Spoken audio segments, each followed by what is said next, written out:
Aleluia. Gente amada do Senhor, graça, paz, amém? E Deus esteja nos abençoando, esteja agindo em nossos corações.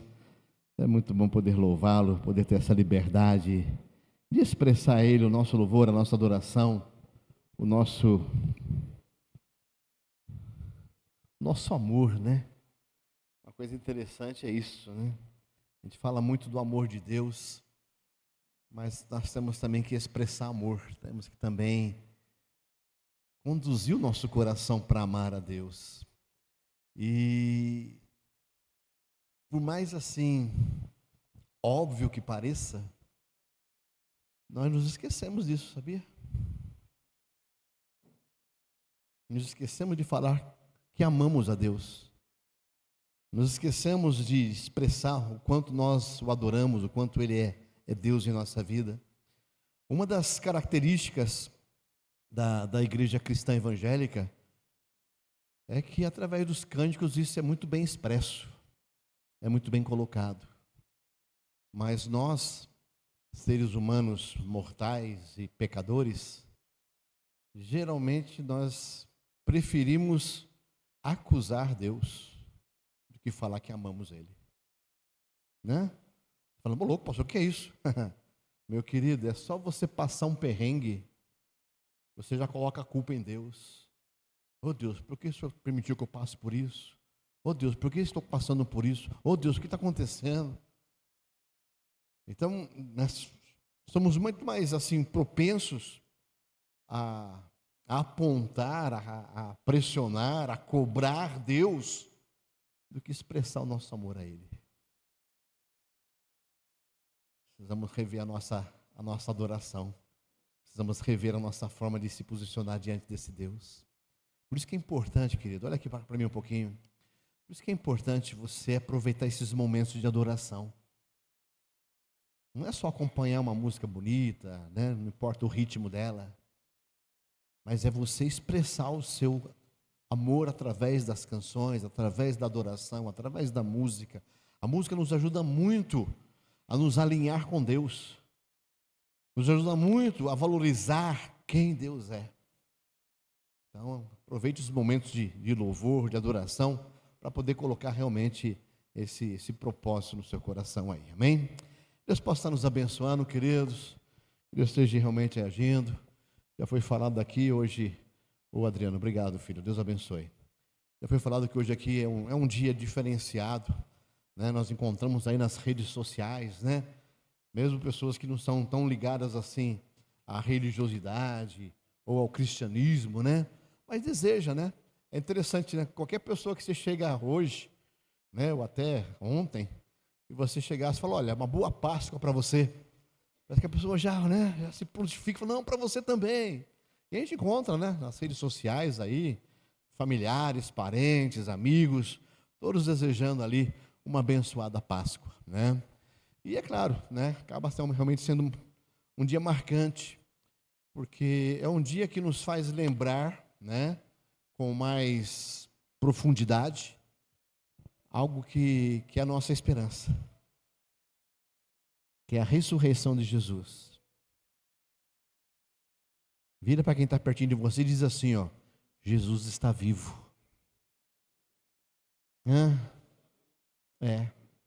Jesus está vivo.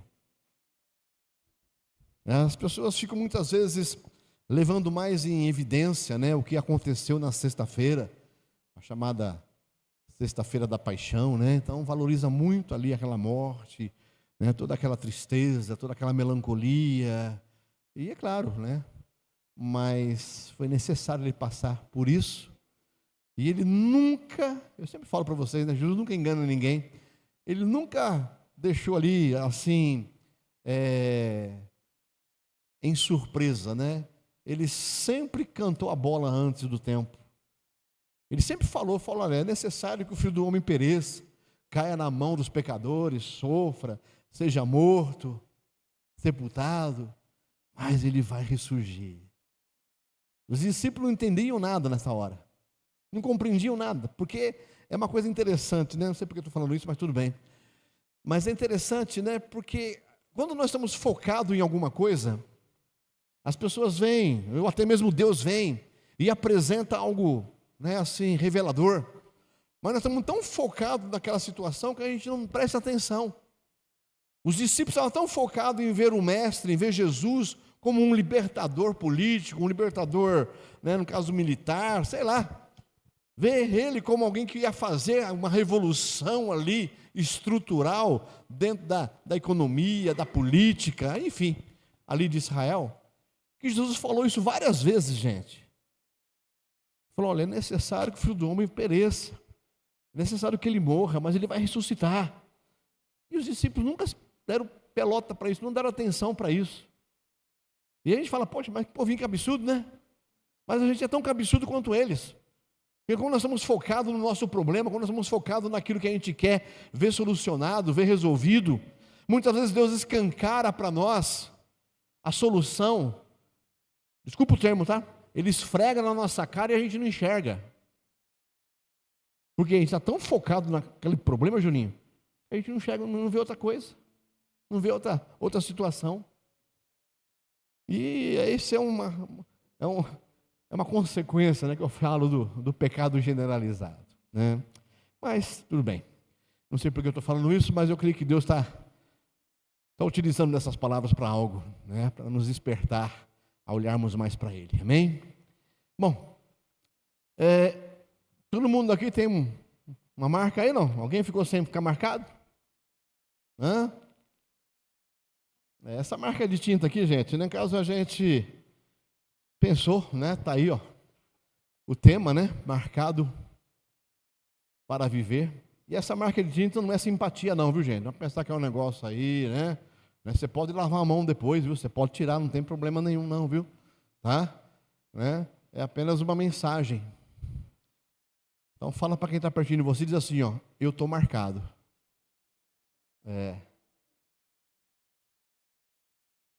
Hoje nós estamos celebrando a Páscoa, gente, né? E não tem como falar sobre esse assunto, né? Quando se trata da ministração da palavra de Deus. A gente tem que estar realmente ali tocando nesse assunto, não tem como, né? Nós estamos aí numa série de estudos, né? De ministrações, o Deus da história. Mas hoje não tem como a gente, né, falar do Deus da história e não falar da Páscoa, Marcos. Não falar da ressurreição, não falar do grande milagre, da grande esperança que brota em nosso coração. E uma coisa interessante, né, não sei quantos aqui conhecem, né, mas a palavra Páscoa, ela vem do hebraico, né, Pesach ou Pesach, e significa literalmente passagem ou passar por cima. No contexto bíblico, esse significado nasce do evento que aconteceu lá no livro de Êxodo. Quando na última praga, né, houve lá 10 pragas, até aquele momento houve 9 pragas e estava já no caso sentenciada a 10ª praga, em que todo filho primogênito, todo primeiro filho de cada família estaria condenado à morte. Todo. A sentença é essa: todo primogênito iria morrer. Mas Deus determinou ali que o povo de Israel tomasse uma atitude diferente. Eles pegassem ali um cordeiro, sacrificasse esse cordeiro, preparasse ele para depois estar, no caso, sendo jantado, vamos dizer assim. Mas o sangue desse cordeiro, ele deveria ser colocado, no caso, ser passado nos umbrais da porta. Mas sacrificar o cordeiro, derramou seu sangue, pegava aquele sangue ali e esfregava nos umbrais da porta, no batente da porta. E por que isso?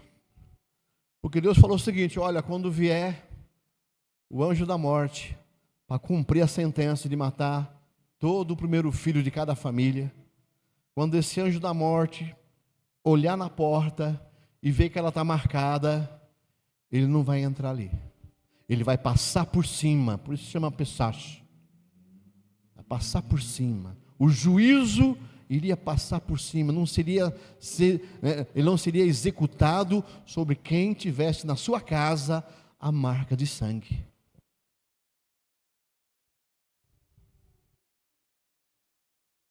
Seria, no caso, livre do juízo. O anjo da morte passaria por cima das casas marcadas. E essas casas seriam poupadas, e os filhos primogênitos que estavam ali dentro seriam poupados. Não seriam mortos. A Páscoa, gente, é o ato de Deus passar por cima do juízo, trazendo um livramento para quem tem a marca. Para quem tinha a marca. Onde existe o sangue, existe livramento. Onde Deus vê o sinal, o juízo não entra. Então, a primeira Páscoa teve essa característica. No contexto cristão, gente, o cordeiro que foi ali, no caso, imolado na época do Êxodo, aponta para Jesus Cristo hoje. A cruz é o sinal, a salvação é o livramento. O texto que reflete esse acontecimento está lá em Êxodo 12, verso 13. Convido você a abrir a sua Bíblia. Amém? Êxodo capítulo 12, verso de número 13. Conforme você for achando o texto, eu convido você a se colocar em pé. E conforme você vai se colocando em pé, dá uma olhadinha ao redor. Fala, opa, tem alguém sem Bíblia, com dificuldade de achar a passagem. Você dá essa assistência, dá esse amparo aí, por favor. Amém? Se tem sem Bíblia, chega ao lado da pessoa, compartilha a Bíblia. Êxodo 12, verso 13. Aqui foi o que Deus falou, foi o que Deus demonstrou ali.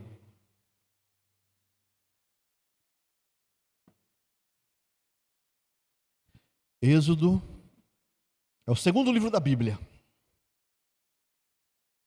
Capítulo 12, verso de número 13, diz assim o texto sagrado: o sangue será um sinal para indicar as casas em que vocês se encontrem. Quando eu vir o sangue, passarei por vocês, e não haverá entre vocês praga destruidora, quando eu ferir a terra do Egito. Vamos ler novamente? O sangue será um sinal para indicar as casas em que vocês se encontram.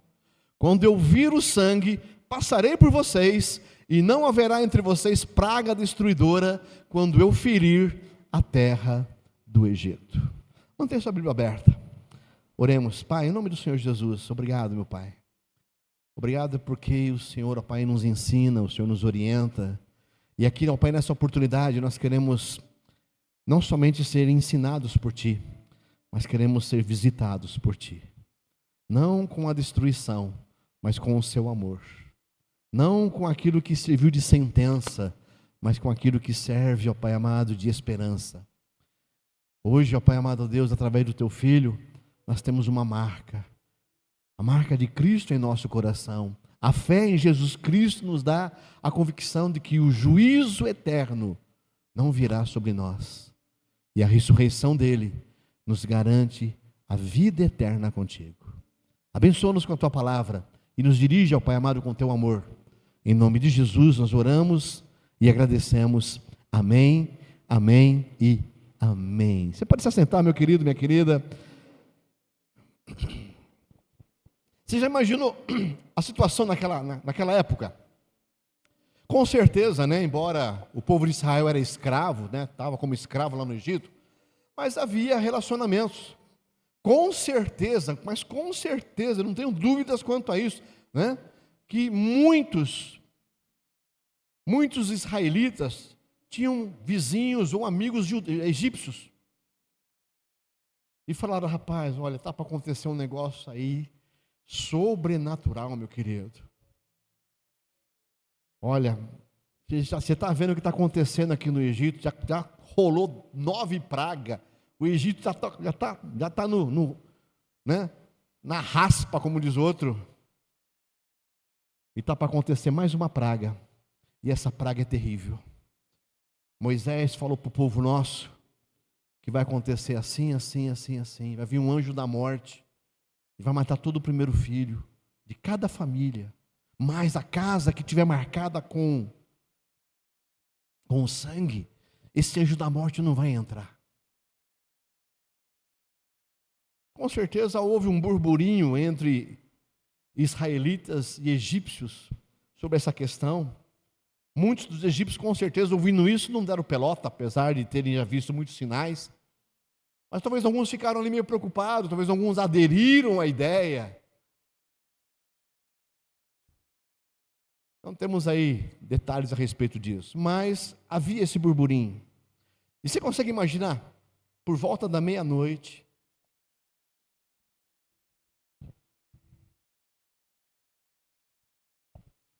tá vendo? Ih, não está aqui comigo não, está com você. Ah, de casa. Então tá bom. Não tem problema ele falar no microfone não, todo mundo aqui é de casa também.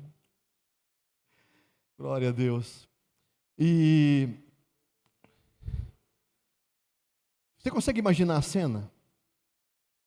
Né? A noite tensa, chegando perto da meia-noite, aquele silêncio. Dentro da casa, de uma das casas ali, talvez uma expectativa, né? Será que vai acontecer? Será que não vai acontecer? Talvez um egípcio que ouviu falar sobre isso e não deu atenção, não quis fazer, não quis colocar o sangue no umbral da porta, né? Falou, não, a minha porta é madeira de carvalho, eu vou sujar com sangue, imagina. Mas ele ficou apreensivo, esperando, será que vai vir, será que não vai vir? Enquanto isso, na casa de um israelita, ele estava tranquilo. Aqui, o anjo da morte não vai entrar, porque minha casa está marcada, minha casa está ali, ó, firme. E é interessante, queridos, que quando isso aconteceu, quando o anjo da morte passou ali pela terra do Egito, e ele foi vendo, né, as casas que eram marcadas e passava por cima, não aplicava ali o juízo, as casas que não tinham a marca, ele adentrava, e havia ali, no caso, a morte do primogênito, do primeiro filho daquela casa. Uma coisa interessante que naquela noite não era sobre quem aquelas pessoas eram, era sobre o que estava sobre aquelas pessoas. Sabe quando você chega, né, em um evento, um jantar, né, naquela churrascaria caprichada, né? E que o evento promete ser o evento do ano. E tem alguém lá na porta, né, com uma prancheta na mão. Você chega ali todo animado, né, bem vestido, afinal de contas é um jantar de gala, né? Mas a pessoa olha na lista, olha para você e diz aquela frase que dói na alma, né? Sinto muito, mas o seu nome não está aqui. É o famoso barrado do baile. Não importa se você está com a sua melhor roupa, ou se você lavou o seu carro para dar uma impressionada, se você não tiver a reserva, você fica do lado de fora, sentindo somente o cheirinho da carne assada. Não entra. Muitas pessoas passaram a vida tentando limpar o nome, ou fazer média para garantir que quando chegasse à porta da eternidade, elas pudessem adentrar. Mas o porteiro não vai permitir, porque não tem a marca. A Páscoa vem nos dizer que o reino de Deus não funciona na base da amizade com o segurança.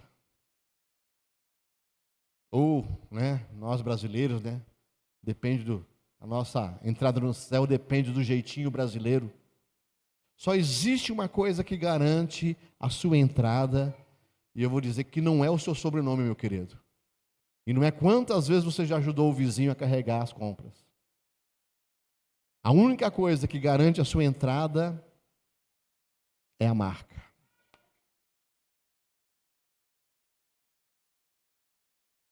A única coisa que te livra de qualquer juízo eterno é a marca.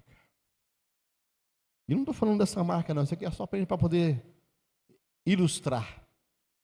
Mas Jesus na sua vida, Jesus marcando o seu coração, a sua fé nele, a sua confiança nele, o sangue dele que te livra do juízo. Queridos, na porta do céu não se entra por merecimento, entra-se por reconhecimento da marca. Eu achei interessante, semana passada eu estava com o Vini lá em casa, né, o pastor Vini, e ele mostrou um vídeo lá, né, tal, e estava lá um pregador ministrando, e eu achei interessante que ele mostrou o seguinte, fala, olha, né, as pessoas ali, né, chegando no céu, o pregador ilustrando ali, as pessoas chegando ali no céu, aquela coisa toda, e aí, né, o anjo lá, sei lá, na porta ali, perguntando, mas como é que você veio parar aqui? Fala, não, eu entendi a doutrina da salvação, eu entendi ali, né, o quanto Jesus Cristo realmente, né, foi necessário, né, eu compreendi realmente ali que Ele, né, é o Senhor dos senhores, é o Rei dos reis, eu estudei, né, para poder realmente entender e me aprofundei nisso. Amém, você crê nele? Creio, então entra, fica à vontade. Aí pergunta para o outro, não, eu compreendi no curso de teologia que eu fiz ali, eu compreendi realmente, né, o plano redentor de Deus e tal, aquela coisa toda. Aí o pregador chega e fala o seguinte, fala, aí chegou o rapaz que estava lá na cruz, junto com Jesus. O rapaz que Jesus falou para ele, ainda hoje você vai estar comigo no paraíso. E aí perguntaram para ele, mas e aí? Né? Por que você, né, veio parar aqui? Por que você veio para o céu? Eu falei, eu não sei. Eu só sei que Ele me chamou. Eu só sei que Ele falou que eu podia vir e eu vi. Eu não tenho teologia. Eu não sei a doutrina da salvação. Eu não sei pregar. Eu só sei que Ele falou que eu podia vir para cá e eu vim. E eu acreditei. E é por isso que eu estou aqui. Muitas vezes a gente vê situações em que as pessoas querem conquistar o céu por merecimento. Se aprofundam, eu acho interessante, né? Eu particularmente gosto muito de estudar a Bíblia, leio muito, me aplico muito a isso, gosto demais, amo demais a palavra de Deus, sou curioso demais, mas todo esse conhecimento, toda essa bagagem, não faz diferença se eu não tiver a marca. Não vai ser a minha carteirinha de pastor que vai me dar garantia lá, viu, Marco? Chegar a dar uma carteira e falar, eu sou pastor lá, fui pastor da Água Viva lá há tantos anos, completei 26 anos à frente daquela igreja lá, ó. Cadê a marca? Não, carteirinha. Não, tem que ter a marca. Se não tiver a marca, tchau para mim. Pega o bonde de volta e sabe lá Deus para onde vai, né? É a marca, gente. É a marca que Jesus Cristo deixou naquela cruz. É a marca que nos garante realmente estarmos realmente tendo a oportunidade de estar no céu. Na porta do céu não se entra por merecimento. Se entra por reconhecimento da marca. Eu li uma história, achei interessante essa história, achei interessante colocar ela aqui. Em 1941, lá no campo de concentração de Auschwitz, um homem chamado Franziszek Gajowczyk, nome feio, né? O nome é comprido. Esse homem ele foi condenado à morte. Ao meio ao desespero, ele gritou, minha esposa, meu filho, meus filhos, minha esposa. Ele gritando ali como ia ser a vida dele, sem ele, aquela coisa toda. E naquele momento, gente, um padre polonês, chamado Maksymilian Kolbe, ele deu um passo à frente e disse, eu quero morrer no lugar dele. O padre ficou ali assim, sensibilizado. Fala, poxa, né? Por ser padre, ele não tinha família. Mas ele viu aquele homem desesperado, preocupado como ia ser a vida da esposa, a vida dos filhos. Ele falou, eu morro no lugar dele. Me condena no lugar dele. Aí o oficial nazista, né, confuso, permitiu a troca. E o padre morreu. Mas o Franziszek viveu mais 54 anos. E ele passou o resto da vida com uma marca invisível, a marca de quem foi substituído. Ele não vivia apenas por ele vivia porque alguém assumiu o seu lugar no paredão da morte. Isso é a Páscoa. Foi isso que Jesus fez por nós. É a história de uma substituição que nos deixou marcados para algo maior. Jesus Cristo, ele nos substituiu. Naquela noite lá no Egito, gente, o anjo da morte, ele não parava para pedir o currículo de ninguém. Ah, você é judeu, ou você é israelita, de que tribo que você é? Não. O anjo da morte apenas olhava, via a marca e passava por cima. Não vinha o juízo, não vinha ali a sentença. Ele não queria saber se você era um israelita que pagava o dízimo, né, ali em dia, ou se você era um egípcio que tinha acabado de chutar um gato. Os céus não reagem à sua posição positiva, à sua vibe positiva. O céu não reage à sua ficha limpa. O céu reage ao sinal. Se você é marcado ou não. Se você tem a marca de Cristo, se você crê em Cristo ou não. É interessante que naquela noite, né, com certeza, devia ter alguns israelitas nó cego. Sabe? Quem não pensa que o povo de Deus, todo mundo era santinho não, viu gente? Tinha uns cabras lá que eu te falar, viu? Difícil. Mas é interessante que naquela noite não se tratava mais de moralidade. Não se tratava mais do histórico. Não se tratava de merecimento. Se tratava de um sinal visível. Deus não perguntou quem estava lá dentro. Ele olhou, o sangue estava na porta, passou direto. O que define o seu destino não é a sua intenção, é a marca que você carrega, meu querido. Jesus tem o poder de nos perdoar de todo e qualquer pecado.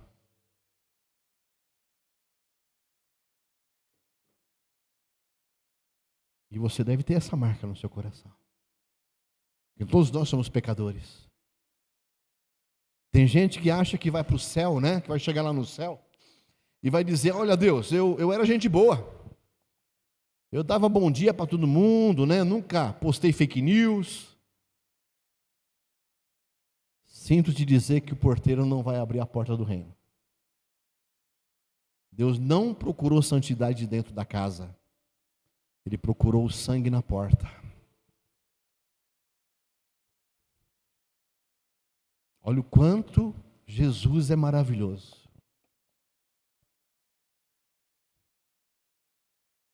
Mesmo a gente não valendo muita coisa, Ele morreu por nós. Para que o sangue dele, quando crermos, nos livre do juízo.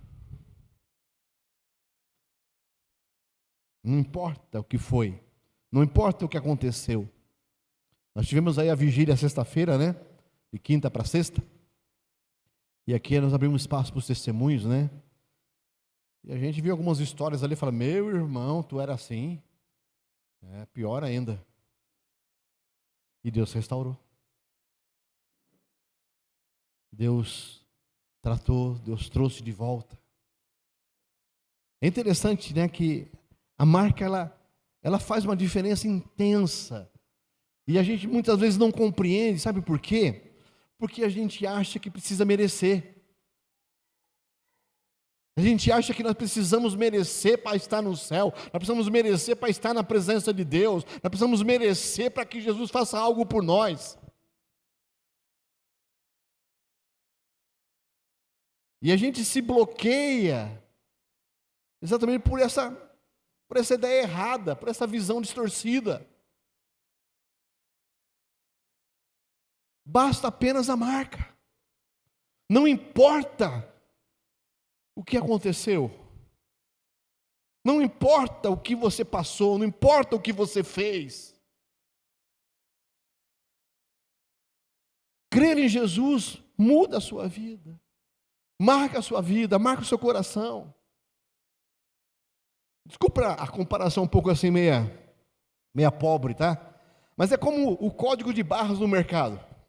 Você passa no mercado lá, vai no mercado, aí tem o scanner, né? Que ele é o código de barra, né? E o scanner, gente, ele não quer saber se o feijão é bonito, ou se a embalagem está amassada. Se o código for lido, o preço é pago e o feijão passa, o produto passa. Agora, se não tiver o código, não importa se o feijão é premium, não importa se a embalagem é bonita, o negócio fica travado ali no caixa. Então não é por merecimento, não é por mérito, não é por condições próprias, é pela sua fé. Crê em Cristo, entrega a sua vida a Jesus, creia que é o suficiente. Eu falei agora há pouco aí do ladrão que estava do lado de Jesus na cruz. Ele não teve tempo de fazer nada, gente. Ele apenas acreditou. Ele apenas falou: olha,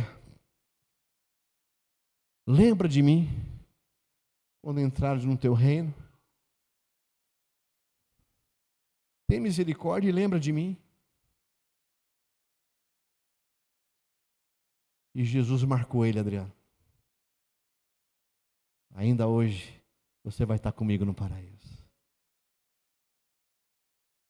Isso foge um pouco da nossa concepção, né? Porque a gente acha que tem que haver méritos, que tem que haver isso. Mas tem que ter apenas a marca. A sua moralidade, ela é importante, viu? Tá? E ela vai te fazer ser um bom cidadão. Você ser uma pessoa moral, ética, de bom testemunho, de boa índole. Isso é importante. Mas só a marca faz de você um herdeiro. Só a marca de Jesus torna você um herdeiro dos céus. Deus, ele não olha para quem você é. Ele olha para o que está sobre você, que envolve você.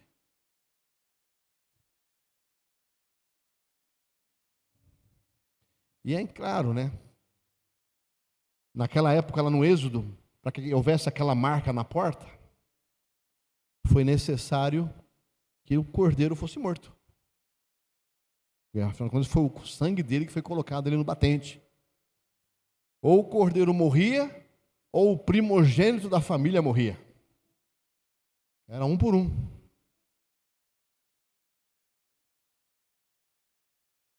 Durante guerras, nós, muitas vezes ouvimos alguns testemunhos de que existem relatos de soldados que se colocaram no lugar dos outros, né, de outros para morrer. Isso foi uma substituição total.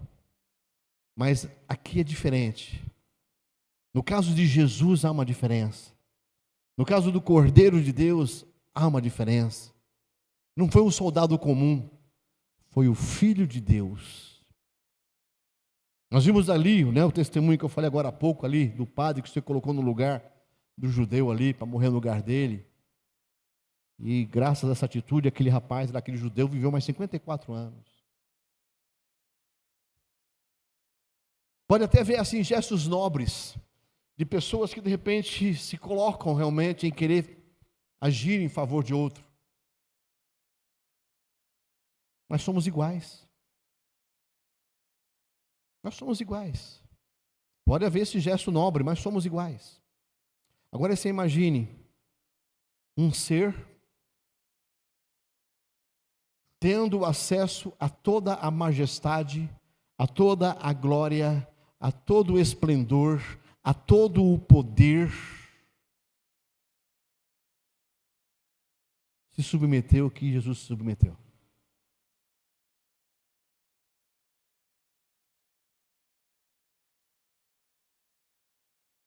A gente, na nossa mentalidade, a nossa forma de ver, a gente fala, mas podia ser um pouco diferente, né?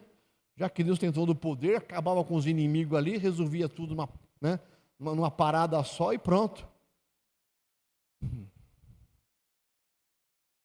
Isso na nossa visão pequena, na nossa visão minúscula. Porque aos olhos de Deus, Ele quer que você receba a marca, mas que parta de uma decisão sua.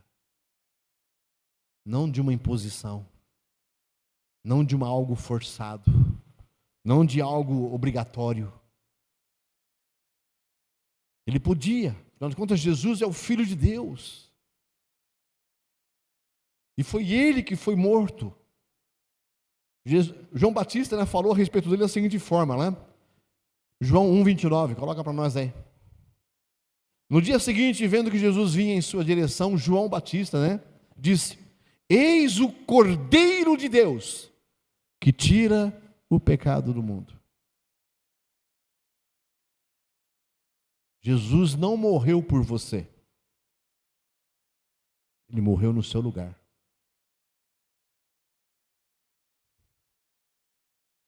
Consegue entender isso, não? Você está vivo porque alguém morreu por você. Morreu no seu lugar.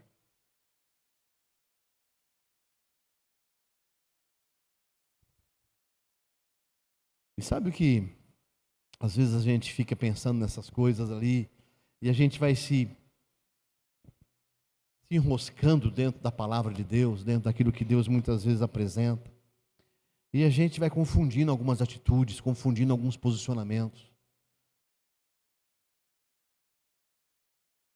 Eu falei agora há pouco, muitas vezes nós achamos que nós temos mérito, nós devemos buscar méritos para sermos resgatados, para sermos salvos por Jesus.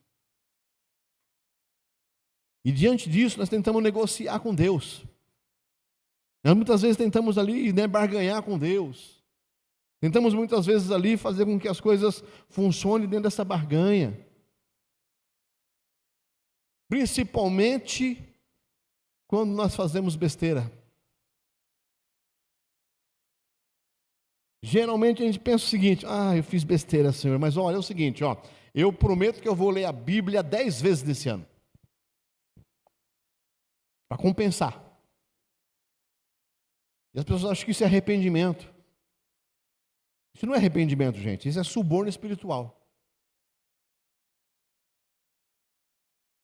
É como você querer levar uma multa, você querer não, você levar uma multa de trânsito por excesso de velocidade e você tentar convencer o guarda dizendo assim: mas seu guarda, é o seguinte, tudo bem que estava correndo, mas eu não atropelei ninguém. Afinal de contas, tudo bem, eu corri, mas não aconteceu nada trágico. O guarda vai olhar para você e dizer assim: parabéns por você não ser ali um perigo público, mas a multa continua valendo. Jesus não veio para dar um jeitinho, gente. Ele não veio para resolver probleminhas. Ele veio para ser o motorista da sua vida, o guia da sua vida, aquele que dirige a sua vida, assume ali. Ele vai e assume. Ele não somente paga a multa, mas ele assume os pontos da sua carteira. Jesus não morreu para ser um exemplo de mártir. Ele morreu para ser o seu substituto legal. Na cruz, Jesus recebeu o que era seu: juízo. O juízo era para nós, para que você recebesse o que era dele: a vida eterna. E aqui é uma coisa tremenda, porque muita gente acha que Páscoa termina no sangue. A Páscoa não termina com um minuto de silêncio porque Jesus morreu, não. A Páscoa ela explode com um grito de vitória por Jesus que viveu, pelo leão que está vivo. Mateus 28:5, coloca para nós aí. Mas o anjo, dirigindo-se às mulheres, disse: não tenham medo, sei que vocês procuram Jesus que foi crucificado. Ele não está aqui, ressuscitou, como tinha dito. Venham ver onde ele jazia. Uma coisa interessante, queridos, é que se Jesus só morre, olha aqui para mim, se Jesus só morre, você tem a marca, amém? E aí você tem o perdão. Se Jesus só morre, você é perdoado, meu querido. Pronto, beleza. Você tem o perdão, está tranquilo, beleza, tem a marca. Mas porque Ele ressuscitou, nós temos vida e vida eterna. É por isso que eu não compreendo alguns segmentos, sinceramente eu não compreendo, que tentam valorizar tanto a morte de Jesus. Realmente ela é importante. Ela nos dá a marca, ela nos dá o perdão. Mas o perdão para quê? Você continuar vivendo nesse mundão sem uma expectativa, sem uma esperança eterna? Puxa vida. Mas porque Jesus ressuscitou, nós temos vida. O sangue te livra da morte. A ressurreição te entrega a vida. Deus não te salvou só para você sobreviver. Ele te salvou para você viver de verdade com Ele. Você não foi marcado só para escapar. Você foi marcado para viver. Então, olha o preço dessa marca, queridos. Se Jesus ficasse no túmulo, gente, a igreja seria um museu de boas lembranças.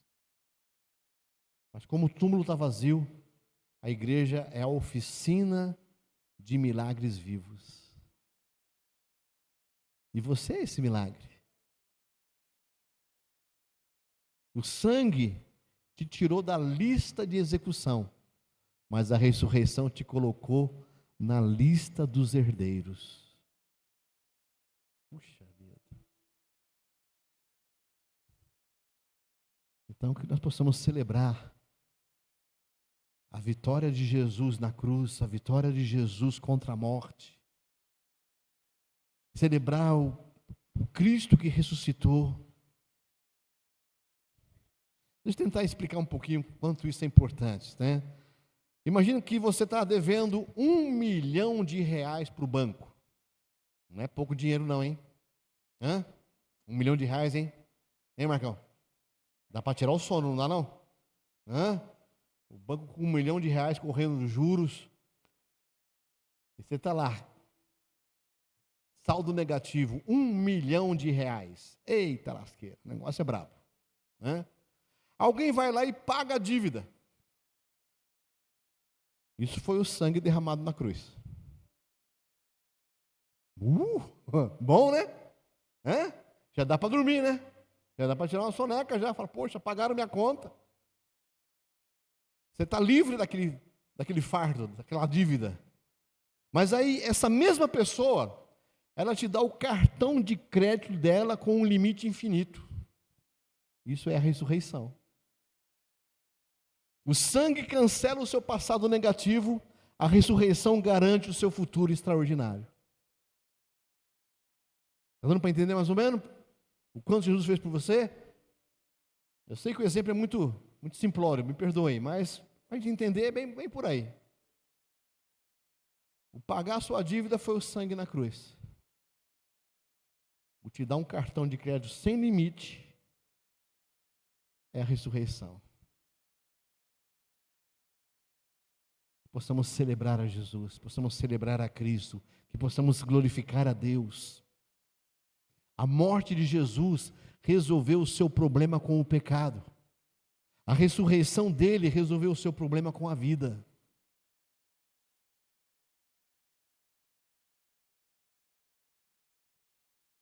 A Páscoa, na verdade, ela tem duas partes. Na sexta-feira o sangue foi derramado. No domingo, a vida venceu. Como eu falei desde o início, Páscoa é passagem. É Deus passando por cima das nossas falhas, porque Ele vê o sinal do seu Filho em nós. Você não foi apenas poupado de morrer, mas você foi ativado para viver um jeito diferente de ser gente, de ser igreja, de ser luz. Dá uma olhadinha nessa marca que está na sua mão. Dá uma olhadinha aí. Se você passar o dedo, é capaz de você conseguir tirar ela, né?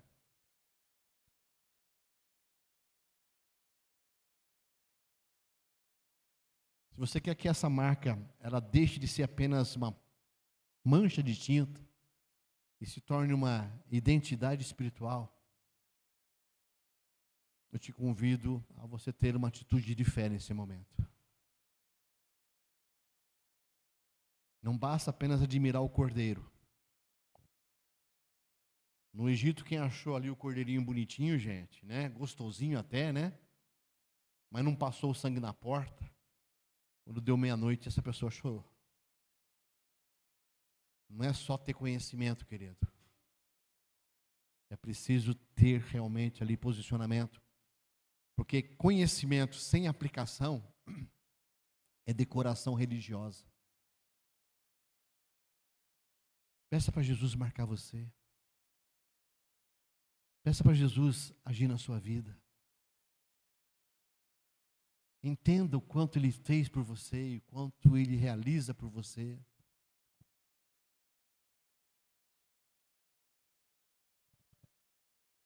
Uma das formas que Jesus ministrava a salvação era através dos milagres.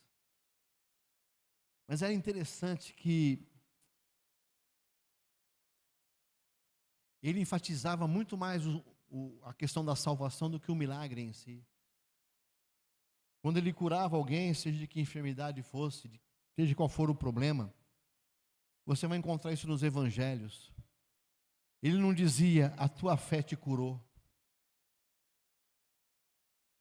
Embora a fé da pessoa tenha curado ela. Geralmente ele dizia, a tua fé te salvou. Porque Jesus é muito mais do que a sua saúde física, do que os seus problemas solucionados. É muito mais. Se você fica preso a Jesus somente porque você precisa de uma cura, precisa de um milagre, precisa de um sinal sobrenatural, você está perdendo. Porque Jesus tem muito mais a oferecer. E essa marca aqui,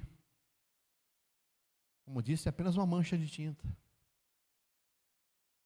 Mas Jesus quer marcar o seu coração. E eu não sei até onde o seu coração está marcado por Jesus. Mas se você ainda tem alguma dúvida, eu quero convidar você a tomar uma decisão nessa oportunidade.